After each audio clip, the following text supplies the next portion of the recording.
nous avons marché pour rappeler à la communauté internationale qu'il faille véritablement aujourd'hui situer les responsabilités en Libye, mais aussi pour crier et scander le silence éternel de nos dirigeants qui ne disent rien lorsqu'on maltraite des jeunes Africains dans des pays, que ce soit au Liban, que ce soit en Libye. Mais aujourd'hui, ce qui compte le plus, c'est la Libye. Nous ne pouvons pas rester silencieux face à cette situation. Nous appelons nos États à aller au-delà de la condamnation des principes de l'Union africaine pour fermer les ambassades libyennes qui démontrent que cet État est devenu un État de non-droit, un État, un no man's land, une pétodière diplomatique.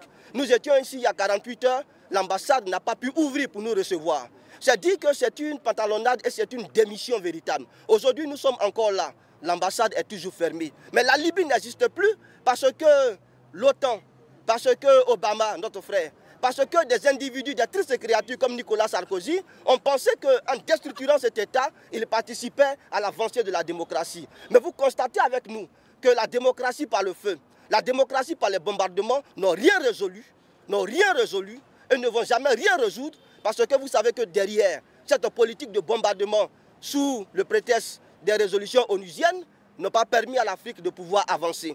Notre action ne peut pas s'arrêter aujourd'hui. Avec les leaders que nous avons par derrière, la causerie va continuer, la réflexion va continuer. Et puis la Libye, nous allons aider la Libye à redevenir un État normal, qui puisse siéger dans le Conseil des Nations et qui puisse participer, je veux dire, aux assises de l'Union africaine. Si tel n'est pas le cas, mais nous prendrons nos responsabilités pour que les portes de ce pays soient fermées en attendant qu'il y ait une sorte d'État généraux ou un plan Marshall pour remettre la Libye sur pied. Nous avons mal en tant qu'Africains, mais les Libyens eux-mêmes aussi ont mal de ce que leur pays est devenu. Les Libyens dignes, pas les Libyens instrumentalisés et à qui on a permis de croire qu'il y avait un bonheur après Kadhafi. Voici la Libye post-Kadhafi, voici ce que la France a voulu faire de cet État, voici ce que la communauté en a fait. Nous sommes des descendants d'esclaves. Nous avons fait le retour en terre du Bénin.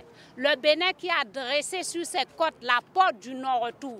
Mais aujourd'hui, que dit le peuple béninois? Que disent les autorités béninoises sur ce crime qui se passe sur nos frères en Libye? Nous interpellons les députés, le chef de l'État, toute la nation béninoise a dit non à l'esclavage contre nos frères, contre nos sœurs en Libye qui se font violer. La Libye ne peut pas se permettre ça. Nous appelons le monde entier à ouvrir ses yeux sur ce crime qui se passe en 2017 ici sur cette planète en Afrique. N'oubliez pas que l'Afrique appartient à toute l'humanité. Ce ne sont pas des noirs qu'on tue, ce sont des humains. Je vous appelle jeunesse béninoise, jeunesse africaine à se lever contre ce crime qui s'est passé hier et qui se passe aujourd'hui sous nos yeux. Enfants du